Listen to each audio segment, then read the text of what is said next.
الله فلا مضل له ومن يضلل فلا هادي له وأشهد أن لا إله إلا الله وحده لا شريك له وأشهد أن محمدا عبده ورسوله اللهم صل على محمد وعلى آل محمد كما صليت على إبراهيم وعلى آل إبراهيم إنك حميد مجيد اللهم بارك على محمد وعلى آل محمد كما باركت على إبراهيم وعلى آل إبراهيم إنك حميد مجيد يا أيها الذين آمنوا اتقوا الله حق تقاته ولا تموتن إلا وأنتم مسلمون يا أيها الناس اتقوا ربكم الذي خلقكم من نفس واحدة وخلق منها زوجها وبث منهما رجالا كثيرا ونساء واتقوا الله الذي تساءلون به والأرحام إن الله كان عليكم رقيبا يا أيها الذين آمنوا اتقوا الله وقولوا قولا سديدا يصلح لكم أعمالكم ويغفر لكم ذنوبكم ومن يطع الله ورسوله فقد فاز فوزا عظيما أما بعد فإن أصدق الحديث كتاب الله وخير الهدي هدي محمد صلى الله عليه وسلم وشر الأمور محدثاتها وكل محدثة بدعة وكل بدعة ضلالة وكل ضلالة في النار فقال الله تعالى في القرآن العظيم أعوذ بالله من الشيطان الرجيم بسم الله الرحمن الرحيم ولقد بعثنا في كل أمة رسولا أن يعبدوا الله واجتنبوا الطاغوت رب اشرح لي صدري ويسر لي أمري واحلل عقدة من لساني يفقهوا قولي அளவற்ற அருளாளனும் நிகரற்ற பேரன்புடையவனுமாகிய எல்லாம் வல்ல அல்லாஹ்வின் திருப்பெயர் போற்றி அவனுடைய சாந்தியும் அருளும் அல்லாஹுடைய தூதர் முஹம்மது ஸல்லல்லாஹு அலைஹி வஸல்லம் அவர்கள் மீதும் அவர்களை பின்பற்றி வாழ்ந்த உத்தம சத்திய தோழர்கள் நல்லவர்கள் மீதும் அவர்களின் அடிச்சோடை பின்பற்றி வாழ்ந்து கொண்டிருக்கக்கூடிய அனைத்து மக்கள் மீதும் உண்டாகட்டுமாக. அன்பானவர்களே, அல்லாஹுடைய அருளால் புனிதமிக்க ரமதான் மாதத்தினுடைய கடைசி இரவுகளிலே இருந்து கொண்டிருக்கின்றோம். அல்லாஹுடைய அருளால் இந்த ரமதானை அடைவதற்கான ஒரு வாய்ப்பை அல்லாஹ் நமக்கு தந்து அந்த ரமதானில் கிட்டத்தட்ட முழு பகுதியும் கடந்து விட்டோம் என்று சொல்லக்கூடிய அளவிற்கு நாம் இந்த ரமதான் மாதத்தில் நோன்பை அடைந்து 27ஆம் நாள் இங்கே இருக்கிறோம். 26 நாட்கள் நோன்பு வைத்து 27வது இரவிலே நாம் என்ன செய்கிறோம் அப்படின்னா இன்றைக்கு நாம் அமர்ந்து கொண்டிருக்கின்றோம். அல்ஹம்துலில்லாஹ். அன்பானவர்களே, இந்த ரமதானுடைய நேரத்தில் மார்க்க அறிவை வளர்த்து கொள்ள வேண்டும் என்ற ஒரு நல்ல எண்ணத்தின் அடிப்படையில் மார்க்கத்தை பாதுகாத்த அறிஞர்கள் என்ற தலைப்பின் கீழாக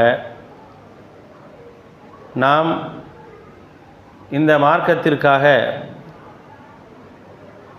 பாடுபட்ட மிகச்சிறந்த அறிஞர்களை பற்றியான தகவல்களை தொடர்ச்சியாக நம்ம பார்த்துட்டு வரோம்.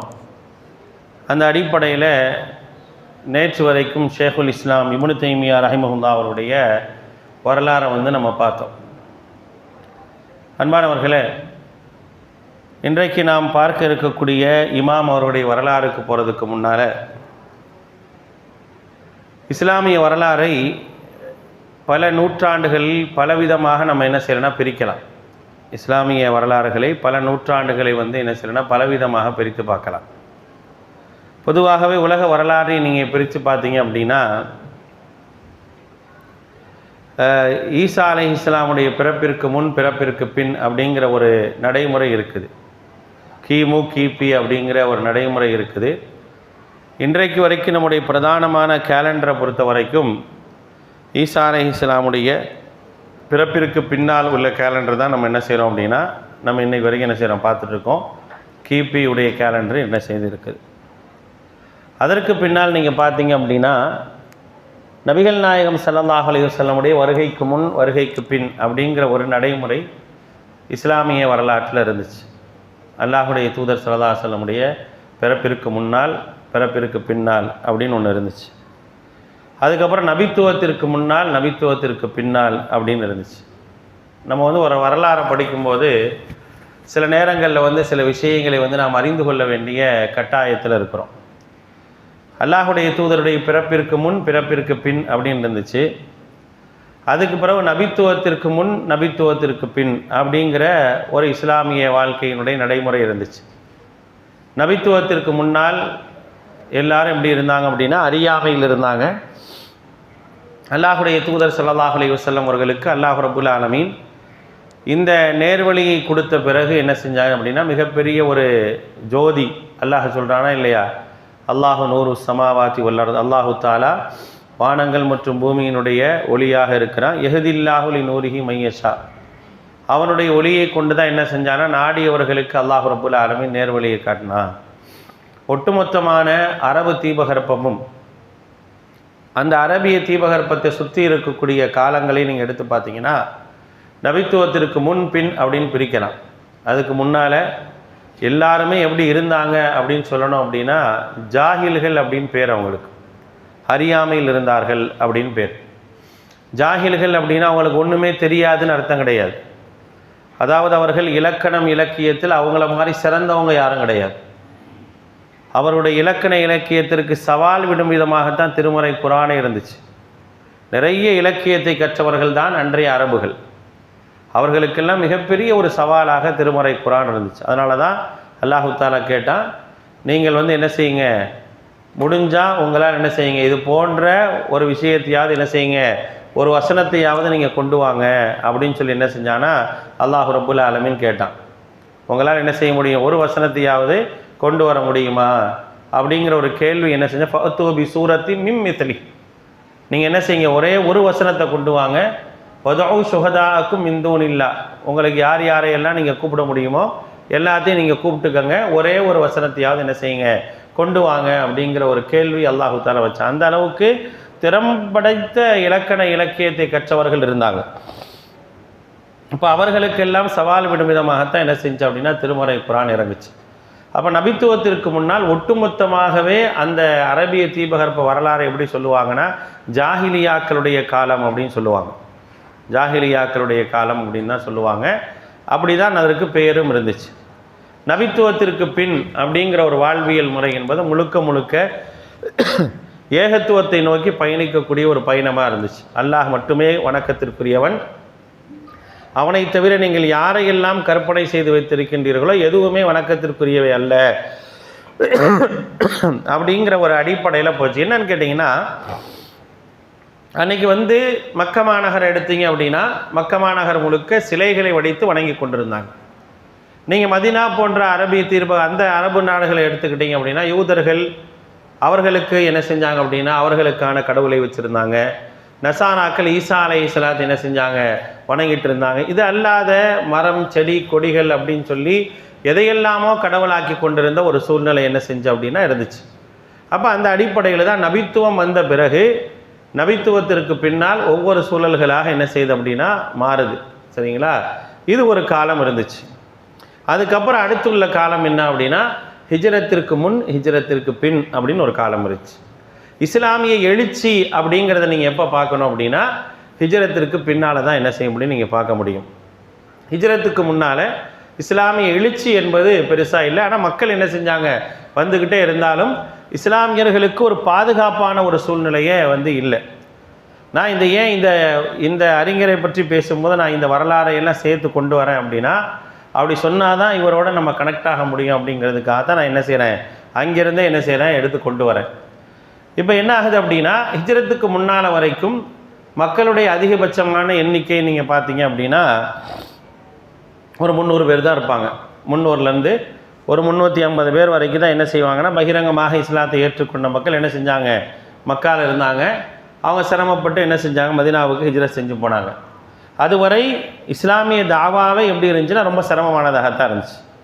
இஸ்லாமிய தாவா என்பது மிகச் சிரமம். யாரையும் நபி ஸல்லல்லாஹு அலைஹி வஸல்லம் என்ன செய்ய முடியாது, நேரடியாக சந்திக்க முடியாத ஒரு சூழ்நிலையெல்லாம் இருந்துச்சு. மதீனாவாசிகளை எல்லாம் அல்லாஹுடைய தூதர் எப்படி சந்தித்தாங்க அப்படின்னா இரவு நேரத்தில் தான் சந்தித்தாங்க. இவர் தான் அல்லாஹுடைய தூதர்னு சொல்லுவாங்க, நாங்கள் இந்த ஊர்வாசிகள்னு சொல்லுவாங்க. அப்படி தான் பேசுவாங்க, தெளிவான முகம் தெரியாது. 2 முறை மதீனாவாசிகள் சந்திக்கிறாங்க. முதல் அக்கபா, இரண்டாவது அக்கபா அப்படின்னு சொல்லுவாங்க. அக்கபா உடன்படிக்கை, முதல் அக்கபா உடன்படிக்கை, இரண்டாவது உடன்படிக்கைன்னு சொல்லுவாங்க. 2லையும் சந்திக்கும் போது எப்படி சந்திச்சாங்கன்னா இருட்டில் தான் சந்திக்கிறாங்க. மிகப்பெரிய வெளிச்சத்துலலாம் என்ன செய்யலை, சந்திக்கலை, பேசலை. இருட்டில் சந்தித்து தான் என்ன செய்கிறாங்க, அல்லாஹ்வுடைய தூதரை சந்திக்கிறாங்க, பேசுகிறாங்க. அதனால தான் நபி ஸல்லல்லாஹு அலைஹி வஸல்லம் ஹிஜ்ரத் செஞ்சு வந்த பிறகு யார் இறை தூதர் என்பதே அவங்களுக்கு சந்தேகமாக இருந்துச்சு. 2 பேர் வராங்க. யார் யார்? அபூபக்கர் சித்திக் ரலியல்லாஹு, உமர் ரலியல்லாஹு வரும்போது யார் இறை தூதர் அப்படிங்கிற சந்தேகம் வரும்போது அபூபக்கர் சித்திக் ரலியல்லாஹு என்ன செய்கிறாங்க, தன்னுடைய துண்டை எடுத்து உமர் ரலியல்லாஹு அது அல்லாஹ்வுடைய தூதர் மீது போடும்போது தான் இவங்க தான் அல்லாஹ்வுடைய தூதர்னு தெரிஞ்சுக்கிட்டு என்ன செய்கிறாங்க, தல அல் பத்ரு அலைனா, முழு நிலவு எங்களுடைய தோன்றி விட்டது அப்படின்னு சொல்லி அல்லாஹ்வுடைய தூதரை வரவேற்கிறாங்க. ஏன்னா அது வரைக்கும் என்ன செஞ்சாங்கன்னா இருட்டில் தான் நபி ஸல்லல்லாஹு அலைஹி வஸல்லம் பார்த்துருக்குறாங்க. ஏன்னா அதான் சூழ்நிலை. அல்லாஹ்வுடைய தூதர் பகிரங்கமாக பிரச்சாரம் செய்தாலும் கடுமையான எதிர்ப்புகள் இருந்துச்சு, முஸ்லீம்களுக்கு பாதுகாப்பு இல்லாத ஒரு சூழ்நிலை இருந்துச்சு. அதுக்கப்புறம் ஹிஜ்ரத்துக்கு முன் அப்படின்ற ஒரு வாழ்க்கைக்கு அப்புறம் ஹிஜ்ரத்துக்கு பின் அப்படின்னு மாறுது. அல்லாஹ்வுடைய தூதர் ஸல்லல்லாஹு அலைஹி வஸல்லம் மதீனா போன பிறகு வாழ்க்கையே மாறுது. ஏன்னா சாறை சாறையாக மக்களுடைய வருகை. அது மட்டும் இல்லாமல் என்ன ஆகுது அப்படின்னா அவர்களுக்கான ஒரு இடம், நிரந்தரமான ஒரு இடம், தங்களுடைய கேந்திரங்களை அமைத்து கொள்வதற்கான ஒரு இடம் எங்கே மதீனாவில் கிடைக்குது. ஒட்டுமொத்த மதீனாவும் அன்றைக்கு யாருடைய கண்ட்ரோல் இருந்துச்சுன்னா அவுஸ் ஹஸ்ரஜ் அப்படிங்கிற 2 கோத்திரத்தாருடைய கண்ட்ரோலில் தான் இருந்துச்சு.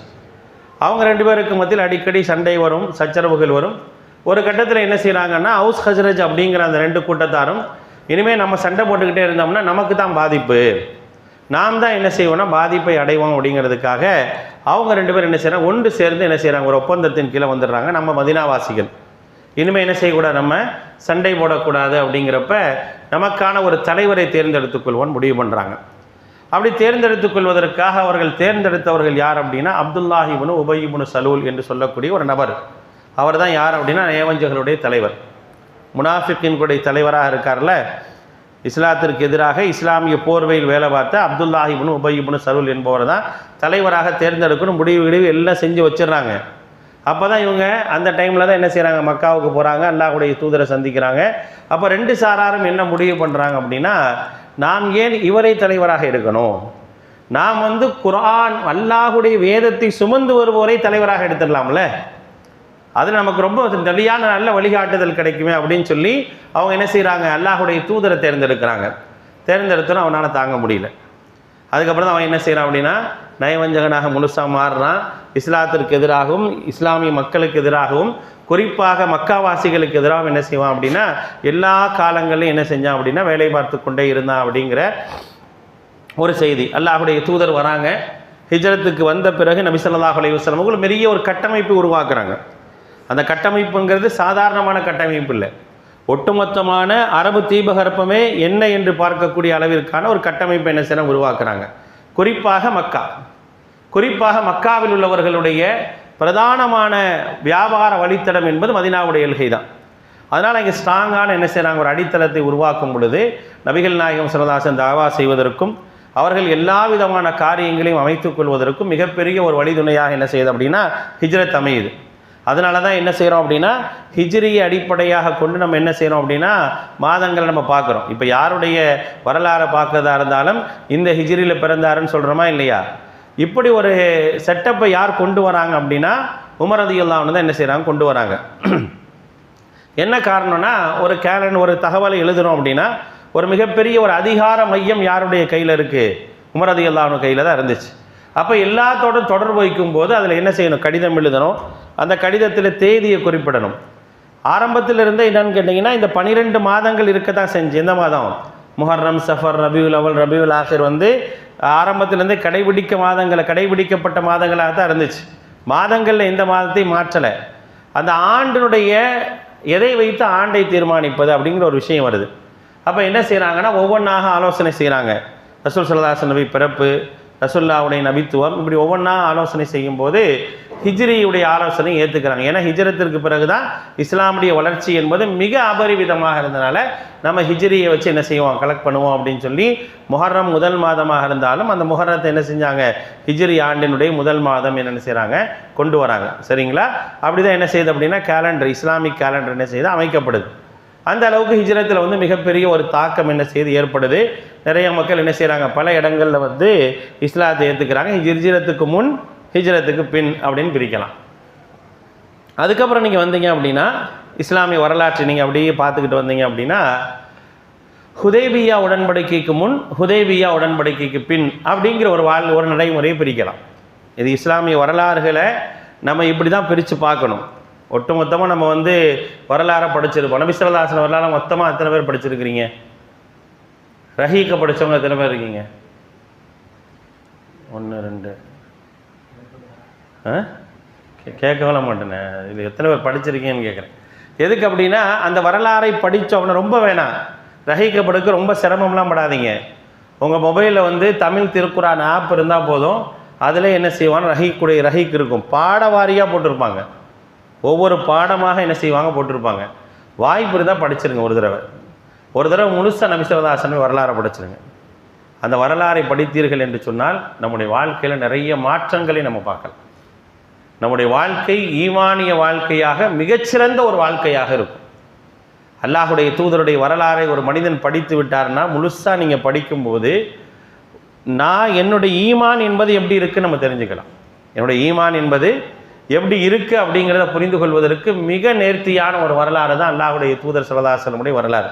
உலகத்தில் பல மொழிகளில் பல மதத்துடையவர்கள் எழுதின வரலாறு அல்லாஹுடைய தூதருடைய வரலாறு. யூதர்கள் எழுதியிருக்கிறாங்க, இந்துக்கள் எழுதியிருக்கிறாங்க, கிறிஸ்தவர்கள் எழுதியிருக்கிறாங்க, முஸ்லீம்கள் எழுதியிருக்கிறாங்க. அல்லாஹுடைய தூதருடைய வரலாறு மாற்றம் இல்லாமல் எழுதியிருக்கிறாங்க. அந்த மனிதனுடைய வரலாறு அல்லாஹு தஆலா எப்படி வச்சிருக்கிறான் அப்படின்னா, யாரும் எந்த மாற்றமும் செய்யாமல் எழுதியிருக்கிறாங்க. எல்லா வரலாற்று புத்தகத்தையும் நீங்கள் ஒன்றா வச்சு நீங்கள் படித்தா கூட அந்த வரலாற்று புத்தகத்துக்கு எல்லாத்துக்கும் ஒரு கனெக்டிவிட்டி இருக்கும். மார்ட்டின் லூதர் கிங் எழுதின அதே வரலாற்று புத்தகத்தை நீங்கள் கையில் வச்சுங்க. அதே போல் வந்து என்னென்னு கேட்டிங்கன்னா, ரஹீக்குல் மக்தூமை கை வச்சு படிங்க. ரெண்டையும் என்ன செய்யலாம்னா அழகான ஒரு தொடர்புகள் உங்களுக்கு கிடைக்கும்.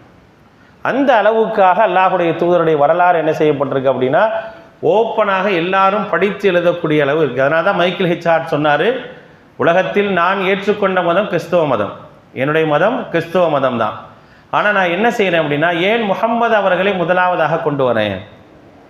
முஹம்மது அவர்களை முதலாவதாக கொண்டு வரதுக்கான காரணம் என்னென்னா, உலகத்தில் ஒரு மனிதர் ஆன்மீக ரீதியாகவும் அரசியல் ரீதியாகவும் உலகத்தினுடைய எல்லா தத்துவார்த்த ரீதியாகவும் சரியான ஒரு வழிகாட்டுதலை தந்தவர் அவரை தவிர யாருமே இல்லை. அவரை தவிர யாருமே இல்லை. அப்படிப்பட்ட ஒரு நபரை முதல்ல வைக்கிறது தவிர வேறு யாரையுமே வைக்க முடியாது அப்படின்னு என்ன செய்கிறாருன்னா, தி 100 அப்படின்னு புக் எழுதின மைக்கேல் ஹெச் ஹார்ட் என்ன செய்கிறாருன்னா, முதல் மனிதனாக அல்லாஹுடைய தூதர் ஸல்லல்லாஹு அலைஹி வஸல்லம் தான் கொண்டு வரார். இப்போ நீங்கள் பார்த்தீங்க அப்படின்னா, நபிகள் நாயகம் ஸல்லல்லாஹு அலைஹி வஸல்லம் வரலாறை இப்படி நம்ம பார்த்துக்கிட்டே வரும்போது ஹுதைபியா உடன்படிக்கைக்கு முன், ஹுதைபியா உடன்படிக்கைக்கு பின்னு பிரிக்கலாம். ஹுதைபியா உடன்படிக்கைக்கு முன்னால் வரைக்கும் இஸ்லாமிய சமூகம் நிறைய நெருக்கடிகளை சந்திச்சு. நிறைய நெருக்கடிகள் அப்படின்னா எப்படிப்பட்ட நெருக்கடிகள் அப்படிங்கிறப்ப அதிகமான போர்களை சந்திச்சாங்க. மக்காவில் இருக்கிற வரைக்கும் ஒரு விதமான நெருக்கடி இருந்துச்சு. மக்காவிலிருந்து மதினாவுக்கு வந்த பிறகு எதிர்ப்பாளர்கள் கூடினாங்க. இறை மறுப்பாளர்கள், யூதர்கள், ரோமர்கள் இப்படிங்கிற எதிர்ப்பாளர்கள் அதிகமாக வரும் பொழுது அவர்களோடு போரிடுவதற்கான நேரங்களை செலவிட வேண்டுச்சு. ஹிஜ்ரி 2 போர் நடந்துச்சு. அந்த 2க்கு முன்னால் சின்ன சின்ன போர்கள் நடந்துச்சு. ஹிஜ்ரி 3 போர் நடந்துச்சு, ஹிஜ்ரி 5 நடந்துச்சு, ஹிஜ்ரி 6 நடந்துச்சு. இந்த இடைப்பட்ட போர்களில் பெரும் போர்களை தவிர சின்ன சின்ன போர்கள்லாம் நடந்துச்சு. பெரும்போர்னு நம்ம எதை சொல்லுவோம்? பத்ர் போரை சொல்லுவோம், உஹது போரை சொல்லுவோம், அஹல் போரை சொல்லுவோம். இதெல்லாம் வந்து ஹுதைபியா உடன்படிக்கைக்கு முன்னால் நடந்த போர்.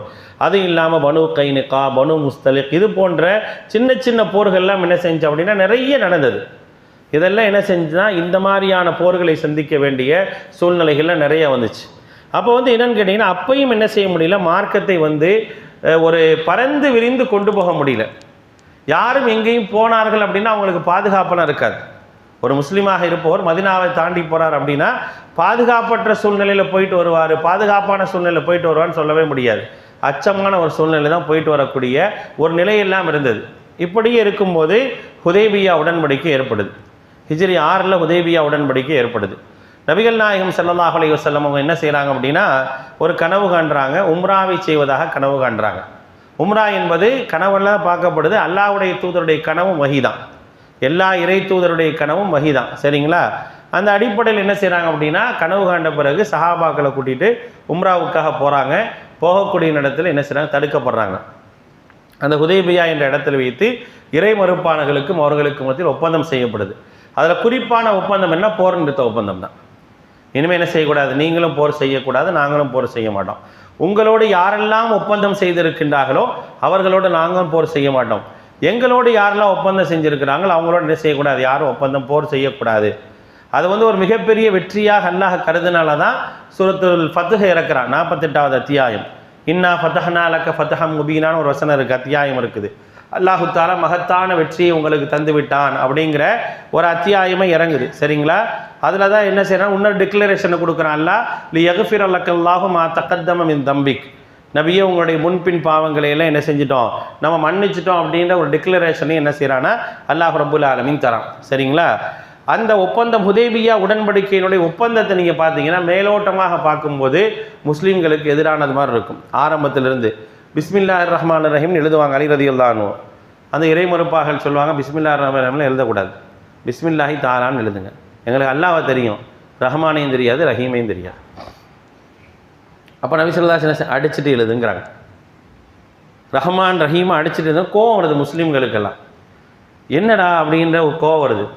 அடுத்த ஒப்பந்தம் பண்ணுறாங்க, இந்த வருஷம் நீங்கள் என்ன செய்யணும், திரும்பி போயிடணும், உம்ராலாம் செய்யக்கூடாது, அடுத்த வருஷம் நீங்கள் வரணும், அடுத்த வருஷம் வந்து நீங்கள் உம்ரா செய்யலாம், ஒரே ஒரு வால் மட்டும் எடுத்துகிட்டு வரலாம் ஒரு பாதுகாப்புக்காக, மற்றபடி எதையும் கொண்டு வரக்கூடாது. 3 நாள் நீங்கள் இருந்து உம்ரா செஞ்சுட்டு போகலாம், அந்த 3 நாள் மக்கால நாங்கள்லாம் இருக்க மாட்டோம், நாங்கள் ஊரை விட்டு ஒதுங்கிக்குவோம், நீங்கள் செஞ்சுட்டு போங்க. அதுக்கும் நபி ஸல்லல்லாஹு அலைஹி வஸல்லம் சரின்றாங்க, அதுக்கும் சரிங்கிறாங்க. இதையெல்லாம் விட முக்கியமானது என்னென்னா, மதீனாவிலேருந்து யாராவது மக்காவுக்கு வந்துட்டா நாங்கள் என்ன செய்வோம் அப்படின்னா திருப்பி அனுப்ப மாட்டோம், நாங்கள் திருப்பி அனுப்ப மாட்டோம். அதே நேரத்தில் மக்காலேருந்து யாராவது மதீனாவுக்கு வந்தால் திருப்பி அனுப்பிடணும், அதுக்கும் சரிங்கிறாங்க. சொல்லிகிட்டு இருக்கும்போதே ஒரு நபித்தோழர் சங்கிலியால் கட்டப்பட்ட நிலையில் அங்கேருந்து ஓடி வரார். எங்கேருந்து? மக்காலேருந்து வரார். அல்லாஹ்வுடைய தூதரை என்னை கூட்டிகிட்டு போயிருங்க அப்படிங்கிறார். பார்த்தோன்னே மக்கள்லாம் என்ன செய்கிறாங்க, கொந்தளிக்கிறாங்க. கொந்தளித்து அல்லாஹ்வுடைய தூதர் வான்னு சொல்லுவாங்க. அப்படிங்கிறப்ப அந்த ஒப்பந்தம் எழுத வந்தவர் சொல்கிறாரு, இந்த விஷயத்தை பேசிட்டோம், எழுதுறனாலும் பேசப்பட்டனால இவரை எங்களோட திருப்பி அனுப்பிடுங்க அப்படின்னா ரசூல் ஸல்லல்லாஹு அலைஹி வஸல்லம் சரிங்கிறாங்க. இங்கேயா கொந்தளிக்கிறாங்க எல்லாரும். கொந்தளிப்புனா சாதாரணமானது இல்லை, ரொம்ப கோவம் வந்துடுது. ஒப்பந்தம்லாம் எழுதி முடிச்சுட்டு அப்போ நபி ஸல்லல்லாஹு அலைஹி வஸல்லம் சொல்கிறாங்க, அப்பா முடிஞ்சு வாங்க கிளம்பலாம், எல்லோரும் கொண்டு வந்த பலிப்பிராணியை இங்கே அறுத்துருங்க, அறுத்துட்டு நம்ம கிளம்பலான்னா எல்லாரும் உருன்னு இருக்காங்க. யாருமே எதையும் செய்ய தயாராக இல்லை, எதையும் செய்ய தயாராகவே இல்லை. ஒரு படிக்கெல்லாம் மேலே போயிடுறார் உமர் ரலியல்லாஹு அன்ஹு. உமர் ரலியல்லாஹு அன்ஹு எப்போதுமே சொல்கிற, என் வாழ்நாளில் என் மனசில் நெருடலாக இருக்கிற ஒரு விஷயம் என்ன தெரியுமா, என் மனசில் ரொம்ப நெருடலாக இருக்க விஷயம் என்னென்னா, ஹுதைபியாவின் போது அல்லாஹ்வுடைய தூதரை நான் கேள்வி கேட்டது இன்னைக்கு வரைக்கும் நெருடலாக இருக்குங்கிறார். அதுக்கப்புறம் அல்லாஹ்வுடைய தூதர் அதை பெருந்தன்மையாக விட்டுட்டாங்க, அவங்களும் மன்னிப்பு கேட்டுறாங்க. இருந்தாலும் என்னுடைய வாழ்க்கையில் மிக நெருடலாக இருப்பது அல்லாஹ்வுடைய தூதரை பார்த்து கேட்டது தான். நீங்கள் உண்மையில் அல்லாஹ்வுடைய தூதர் தானா, அல்லாஹ் உங்களுக்கு வஹியெல்லாம் இறக்குறானா, இப்படிலாம் உமர் ரலியல்லாஹு அன்ஹு கேட்குற கோபம். ஏன்னா பிஸ்மில்லாஹிர் ரஹ்மானிர் ரஹீம் அடிச்சுட்டாங்க, உம்ரா செய்யக்கூடாதுங்கிறாங்க, பாடா பட்டு ஒரு வாரம் திருப்பி கூட்டிகிட்டு போகிறாங்க, தாங்க முடியல அவங்களால.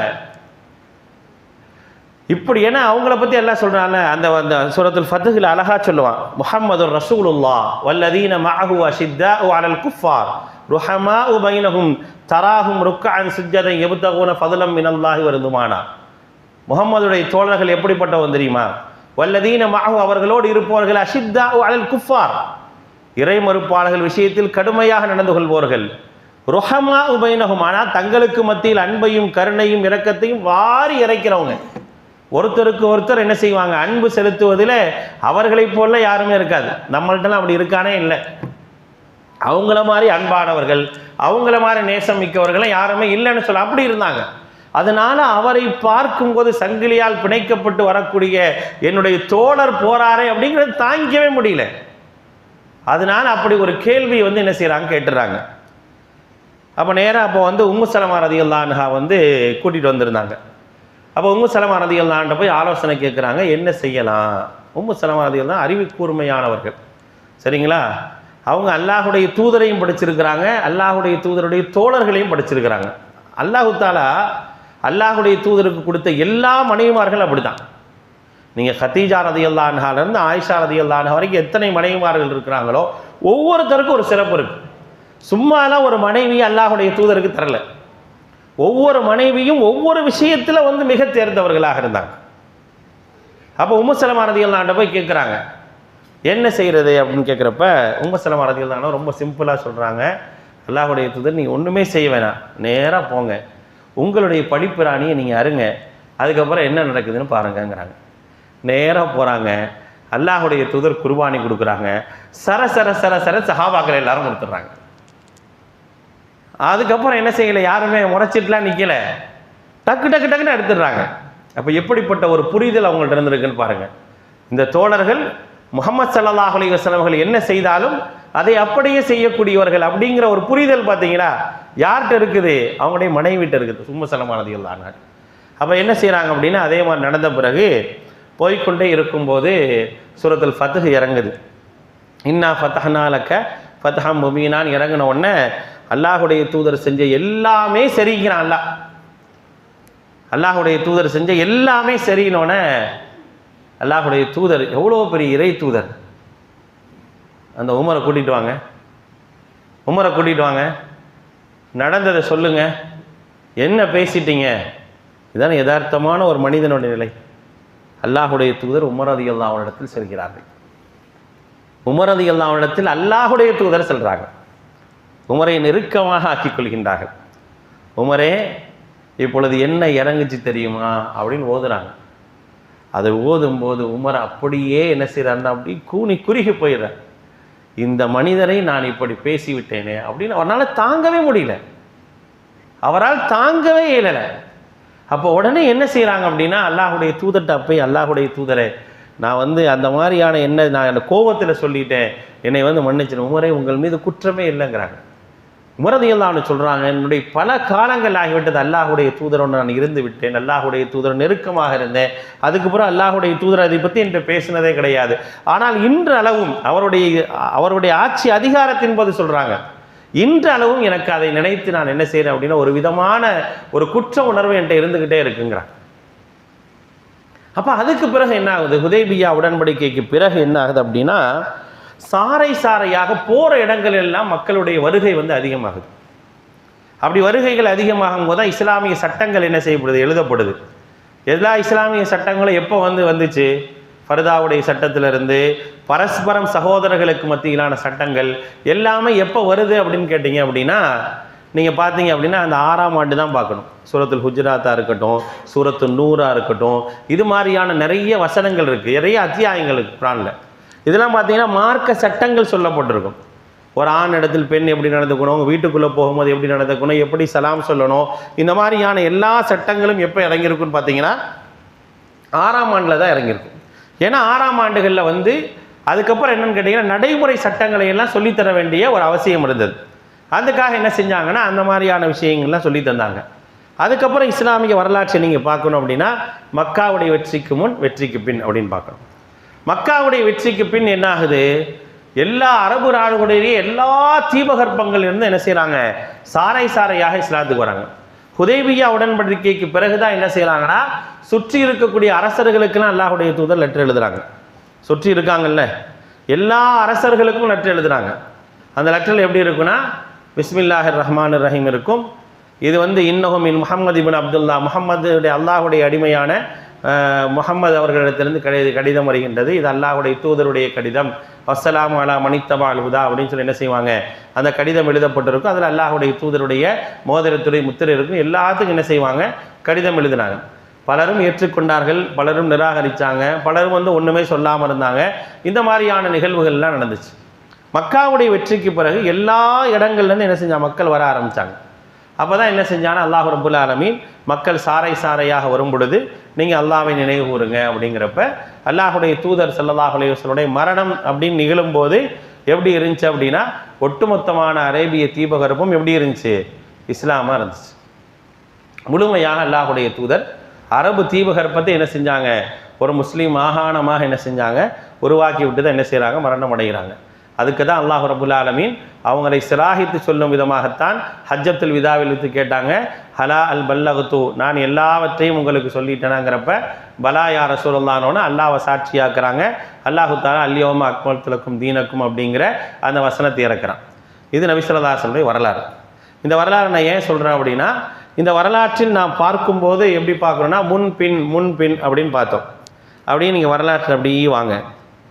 நான் சொன்னது ஹிஜ்ரிக்கு முன்னால் இருந்து சொன்னேன்ல, ஹிஜ்ரிக்கு முன்னால் இருந்தால் நான் சொன்னேன் ரசூலுல்லாவுடைய பிறப்புலேருந்து அப்படியே நம்ம பார்த்துக்கிட்டே வரணும்.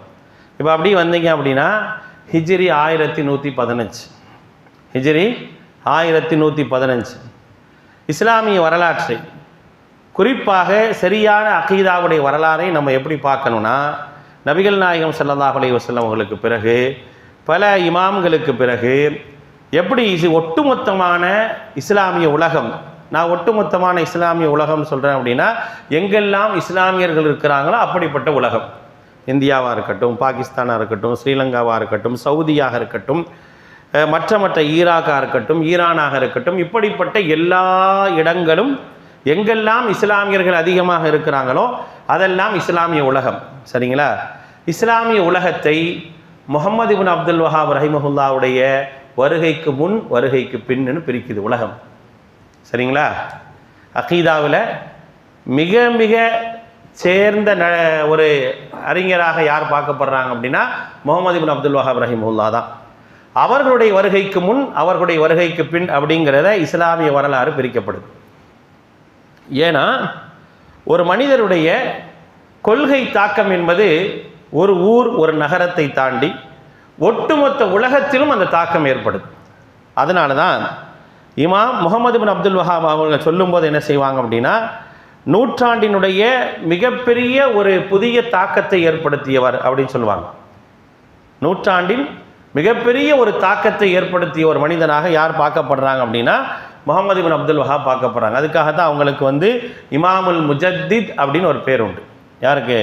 முஹம்மது இப்னு அப்துல் வஹாப் ரஹிமஹுல்லாவுக்கு இமாமுல் முஜத்தித் அப்படின்னு ஒரு பேர் உண்டு. அவங்களுக்கு என்ன செய்வாங்கன்னா ஷேகுல் இஸ்லாம் அப்படிங்கிற ஒரு பேரும் என்ன செய்வாங்க சொல்லுவாங்க. சரிங்களா? இவர்களுடைய வருகைக்கு முன்னால் வருகைக்கு பின்னால் அப்படிங்கிறது என்ன செய்யணும், ஒட்டுமொத்த இஸ்லாமிய உலகத்தையும் பிரிக்கணும். இப்போ நம்ம பார்த்தோம் அப்படின்னா நாம் ஏற்கனவே பார்த்த அறிஞர்கள் அவங்களுக்கு இவருக்கு ஒரு டிஃப்ரெண்ட் இருக்குது. நம்ம நீங்கள் பார்த்தீங்க அப்படின்னா அவர்களுடைய தாக்கம் எல்லா இடத்துலையும் இருக்கலாம். ஆனால் அந்த தாக்கம் எல்லா இடத்துலையும் வருவதற்காக காரணமாக இருந்தவர் இவர். ஒரு ஹசன் பஸீர் ரஹிமஹுல்லாவுடைய தாக்கமாக இருக்கட்டும், இமாம் அஹ்மது இப்னு ஹம்பல் ரஹிமஹுல்லாவுடைய தாக்கமாக இருக்கட்டும், அதே போல் இமாம் இப்னு தைமியா, இமாம் இப்னுல் கய்யிம் ஜௌஸி போன்றவர்களுடைய எல்லா விதமான கல்வியும் மக்களுக்கு மத்தியில் கொண்டு சேர்வதற்கான ஒரு தாக்கத்தை ஏற்படுத்தியவர் யாருன்னா முஹம்மது இப்னு அப்துல் வஹாப் ரஹிமஹுல்லா. நீங்கள் சாதாரணமாக பார்க்கக்கூடாது. இன்றைக்கு வஹாபிசம் அப்படிங்கிற ஒரு விஷயம் பேசுபொருளாக உலகத்தில் இருக்குது.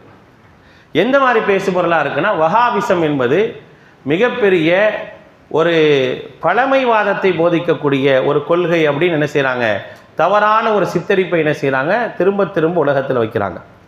அந்த சித்தரிப்பை வைக்கக்கூடியவர்கள் முதலாவது யார் அப்படின்னா யூதர்கள். யூதர்கள் என்ன செய்கிறாங்க, முதலாவது வைக்கிறாங்க. ஏன்னா வஹாபிசம் அப்படின்னு சொல்லக்கூடிய இமாம் முஹம்மது இப்னு அப்துல் வஹாப் சொல்லக்கூடிய கொள்கை என்பது சரியான அகீதாவை அடிப்படையாக கொண்ட கொள்கை. அந்த கொள்கை எல்லா இடங்களிலும் இருந்தது அப்படின்னா ஒரு நேர்மையான ஒரு அதிகாரமும் நேர்மையான ஒரு ஆட்சியும் நேர்மையான ஒரு கொள்கையும் உலகத்தில் என்ன செய்யும், சென்றடையும் என்பதற்காக அந்த கொள்கை என்ன செஞ்சாங்கன்னா இஸ்லாமிய எதிரிகள் வெறுத்தாங்க. அதனால தான் என்ன செஞ்சாங்கன்னா இது தீவிரவாதத்தோடு என்ன செய்கிறாங்க, சம்மந்தப்படுத்தி பேசுகிறாங்க. இன்றைக்கும் தீவிரவாத சிந்தனைகளோடு சம்பந்தப்படுத்தி பேசுவதற்கான ஒரு விஷயமாக என்ன செய்யுதுன்னா இமாம் முஹம்மது இப்னு அப்துல் வஹாபை என்ன செய்கிறாங்க சொல்கிறாங்க. நிறைய இடங்களில் மேலை கலாச்சாரங்கள் இருக்கா இல்லையா, மேற்கத்திய கலாச்சாரங்கள் உருவாகக்கூடிய இஸ்லாமிய நாடுகளிலெல்லாம் முஹம்மது இப்னு அப்துல் வஹாப் அவர்கள் இன்றைக்கு பேசப்படக்கூடாத ஒரு பொருளாக வைக்கப்பட்டிருக்கிறாங்க. மேற்கத்திய கலாச்சாரங்கள் இருக்குல்ல, அங்கெல்லாம் முஹம்மது இப்னு அப்துல் வஹாப் சம்பந்தமான பல வரலாற்று சின்னங்கள் வரலாற்று நூல்கள் எல்லாம் தவிர்க்கப்படக்கூடிய ஒரு சூழல்கள் உருவாகிட்டு வருது. ஏன்னா உலகத்தை எப்படி மீண்டும் கொண்டு போகணும்னு ஆசைப்படுறாங்க அப்படின்னா மேற்கத்திய கலாச்சாரங்கள் அடிப்படையில் எல்லா நிலைகளையும் கொண்டு போகணும்னு ஆசைப்படுறாங்க. அதுக்கு மிகப்பெரிய ஒரு தடையாக இருப்பது யார், முஹம்மது இப்னு அப்துல் வஹாப் ரஹிமஹுல்லாஹ் தான். அவர்கள் ஏற்படுத்திய புரட்சி தான். அவர்கள் கொண்டு வந்த ஈமானிய அடிப்படைகள் என்பது மிகப்பெரிய ஒரு தடையாக இருக்குங்கிறதுக்காக எங்கெல்லாம் இஸ்லாமிய நாடுகள் இருக்குதோ அந்த இஸ்லாமிய நாடுகள் மேற்கத்திய கலாச்சாரங்களோடு பயணிக்க ஆசைப்படுதோ அப்படி ஆசைப்படக்கூடிய இடங்களெல்லாம் குர்ஆன் சுன்னா என்பதை பேசுவதற்கு அடையாளமாக பார்க்கப்படுவர் முஹம்மது இப்னு அப்துல் வஹாப் ரஹிமஹுல்லாஹ். அதனால் அவருடைய புத்தகங்களை நீங்கள் பொது உடைமையாக ஆக்காதீங்க, அவங்க புத்தகத்தையும் வைக்காதீங்க, அவங்க புத்தகத்தை பயன்படுத்தாதீங்க என்பதை சொல்லக்கூடிய ஒரு சூழ்நிலை வருது. ஒரு படி மேலே போனால் நம்மெல்லாம் நினைத்து கொண்டு இருக்கக்கூடிய தௌஹீதுடைய நகரமாக, தௌஹீதுடைய அரசாங்கமாக, இன்னும் சொல்லப்போனால் வெளிநாட்டில் சவுதி அரசாங்கத்தால் இருக்கக்கூடிய அறிஞர்களால் புகழப்படக்கூடிய அரசாங்கம் இருக்கக்கூடிய சவுதி அரசாங்கத்துடைய நிலைமையும் அதுதான். அங்கேயும் அப்படித்தான். சரிங்களா? அப்படி ஒரு சூழ்நிலை என்ன செய்கிறாங்க, வந்துகிட்டே இருக்காங்க. ஏன்னா அவங்க ஒரு லட்சியத்தை நோக்கி போயிட்டு இருக்கிறாங்க. அந்த லட்சியம் என்பது என்ன அப்படின்னா, தாங்கள் எல்லா துறைகளிலும் ஃபுல்ஃபில்லாக இருக்கணும். அப்படி இருக்கும் பொழுது எங்களுக்கு சில விஷயங்கள் தடையாக இருக்குது அப்படின்னா அதை நாங்கள் தவிர்த்து கொண்டு செல்வோம் அப்படிங்கிற ஒரு நிலைமையில் என்ன செய்கிறாங்க, பயணிக்கிறாங்க.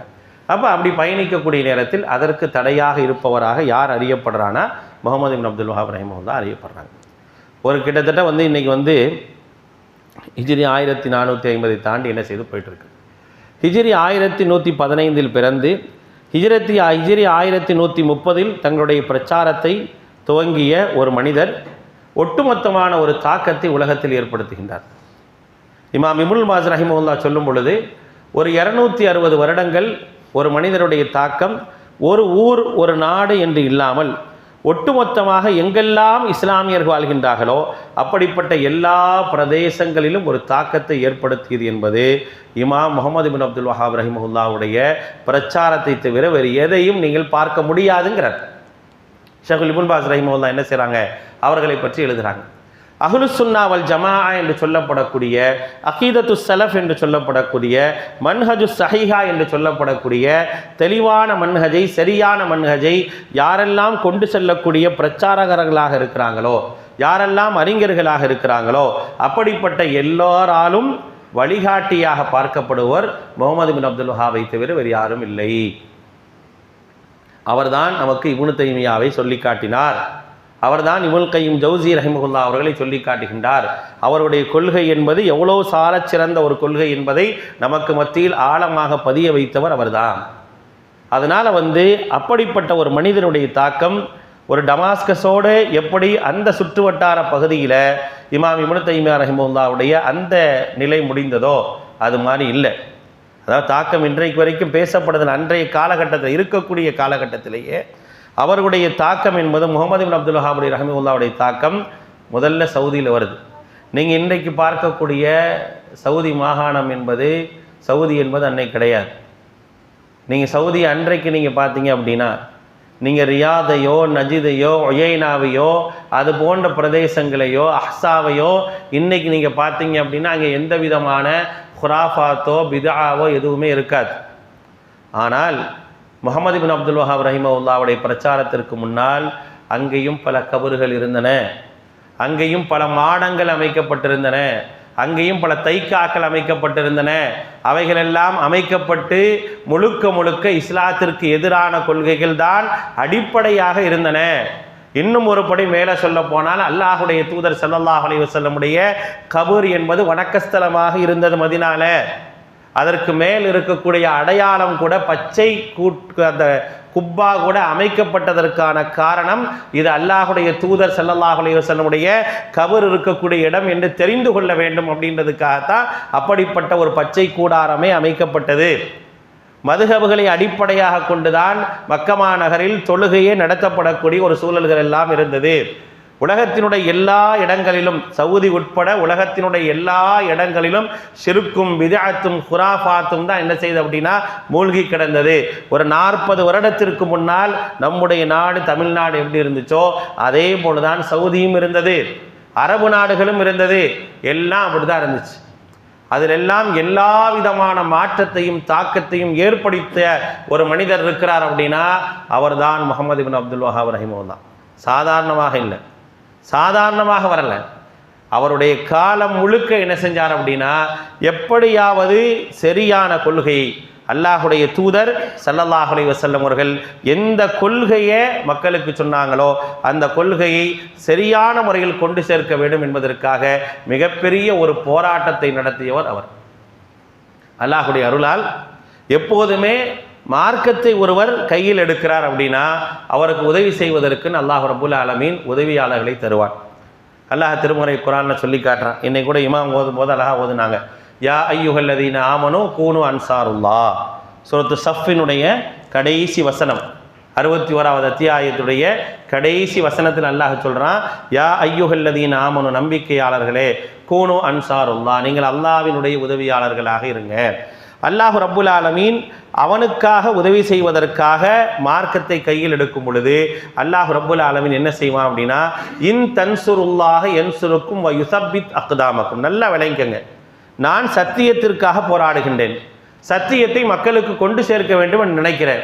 அப்படி நான் நினைக்கும் போது என்னை படைத்த ரப்புல் ஆலமீன் எனக்கு என்ன செய்வாங்கிறப்ப சூரத்துல் ஃபத்ஹ்ல அல்லாஹ் சொல்றான், இன் தன்சுருல்லாஹ யன்சுருக்கும், நீங்கள் அல்லாஹ்வுக்கு உதவி செய்தீர்கள் என்றால் அல்லாஹ் உங்களுக்கு உதவி செய்வான்.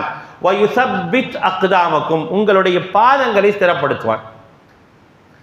அப்போ பாதங்களை ஸ்திரப்படுத்துவானா மன உறுதியை அல்லாஹ் ரப்புல் ஆலமீன் ஏற்படுத்தினான். எவ்வளோ பெரிய எதிர்ப்புகள் வந்தாலும், எவ்வளவு பிரச்சனைகள் வந்தாலும் என்ன செய்வாங்க அப்படின்னா, அதை தடையை தாண்டி போகக்கூடிய அளவிற்கான மன உறுதியை அல்லாஹ் ரப்புல் ஆலமீன் தருவான். அப்படிப்பட்ட மன உறுதியை பெற்றவர் தான் முஹம்மது இப்னு அப்துல் வஹாப் ரஹிமஹுல்லாஹ். சாதாரணமானலாம் கிடையாது. அவர்கள் என்றைக்கு இதுதான் சத்தியம் என்பதை கல்வி கற்றவுடன் தெரிந்து கொண்டார்களோ அன்றைக்கு அவருடைய பயணத்தை ஆரம்பிக்கிறாங்க. எல்லா இடங்கள்லையும் பிரச்சாரம் செய்கிறாங்க. அல்லாஹுடைய அருளால் அவருடைய பிரச்சாரம் மீண்டும் அல்லாஹ் ரப்புல் ஆலமீன் சத்திய ஜோதியை மக்களுக்கு மத்தியில் கொண்டு வரணும்னு முடிவு பண்ணிட்டான் அப்படின்னா, அந்த சத்திய பிரச்சாரம் ஆரம்பித்த உடனே அப்படியே அதை பற்றி கொள்ளும். அதான் ஒரு ஒளியினுடைய மிகப்பெரிய ஒரு தாக்கம். யஹ்தில்லாஹு லிநூரிஹி மையஷா, அல்லாஹ்வுடைய ஜோதிங்கிறது எப்படிப்பட்டதுங்கிறது அல்லாஹ் சொல்றான் பாருங்க. அல்லாஹு நூரு ஸமாவாதி வல் அர்த் மஸலு நூரிஹி கமிஷ்காத்தின் ஃபீஹா மிஸ்பாஹ் அல் மிஸ்பாஹ் ஃபீஹி ஸுஜாஜா அஸ்-ஸுஜாஜத்து கஅன்னஹா கௌகபுன் துர்ரிய்யுன் யூகது மின் ஷஜரத்தின் முபாரகத்தின் ஸைத்தூனா லா ஷர்கிய்யத்துன் வலா கர்பிய்யா யகாது ஸைத்துஹா யுதீஉ வலம் லம் தம்ஸஸ்ஹு நார் நூருன் அலா நூர் யஹ்தில்லாஹு லிநூரிஹி மையஷாங்கிறான். அல்லாஹுடைய ஜோதி என்பது எப்படிப்பட்டது? பிரகாசமானது. அல்லாஹுடைய ஜோதி பிரகாசமானது, அதை யாராலும் அணைக்க முடியாது. அந்த ஜோதி அல்லாஹு தஆலா எப்படி வைத்திருக்கின்றான் என்று சொல்லும்போது, அல்லாஹ் தான் வானத்து மற்றும் பூமியினுடைய ஒளியாக இருக்கிறான். அவனுடைய ஒளிக்கு உதாரணம் கமிஷ்காத், ஒரு விளக்கு மாடத்தை போன்று, ஃபீஹா மிஸ்பாஹ், அதிலே ஒரு விளக்கு இருக்கும், ஃபீஹி ஸுஜாஜா, அந்த விளக்கிலே ஒரு கண்ணாடி சிமிழ் இருக்கும், கஅன்னஹா கௌகபுன் துர்ரியுன், அதை பார்த்தால் மின்னக்கூடிய நட்சத்திரத்தை போன்றிருக்கும். அல்லாஹு தஆலா தன்னுடைய ஜோதியை இந்த மார்க்கத்தை வர்ணித்து சொல்லி காட்டுகின்றார். அஸ்-ஸுஜாஜத்து கஅன்னஹா கௌகபுன் துர்ரியா யூகது மின் ஷஜரத்தின் முபாரகா, அந்த விளக்கு எப்படி ஏற்றப்படும் தெரியுமா? ஒரு பரக்கத் வாய்ந்த மரத்தினுடைய எண்ணெயின் மூலமாக ஏற்றப்படும். அதுதான் ஸைத்தூன் எண்ணெய். ஸைத்தூனா, அந்த ஸைத்தூன் எண்ணெய் என்பது எப்படி? அல்லாஹ் ரப்புல் ஆலமீன் அந்த மரத்தை எப்படி பாதுகாக்கிறானா, லா ஷர்கிய்யத்தும் வலா கர்பிய்யா, கிழக்கிலும் மேற்கிலும் இல்லாமல் அல்லாஹ் ரப்புல் ஆலமீன் அந்த மரத்தையும் அந்த மரத்தினுடைய எண்ணெயும் அந்த மரத்தினுடைய காயும் என்ன செய்யறான்? பாதுகாக்கிறான். அந்த எண்ணெயை நீங்கள் எடுத்து பார்த்தால் அதுவே பிரகாசமாக இருக்கும். யகாது ஸைத்துஹா யுதி, அந்த எண்ணெய் மின்னக்கூடியதாக இருக்கும். ஸைத்தூனுடைய எண்ணெயை நீங்கள் ஊற்றி பார்த்தீங்கன்னா அது மின்னக்கூடியதாக இருக்கும். வலம்லம் தம்சசூனார், விளக்கை நெருப்பை பற்ற வைப்பதற்கு முன்னாலேயே நீங்கள் பார்த்தீங்கன்னா அது அப்படியே ஒரு ஒளியாக இருக்கும்.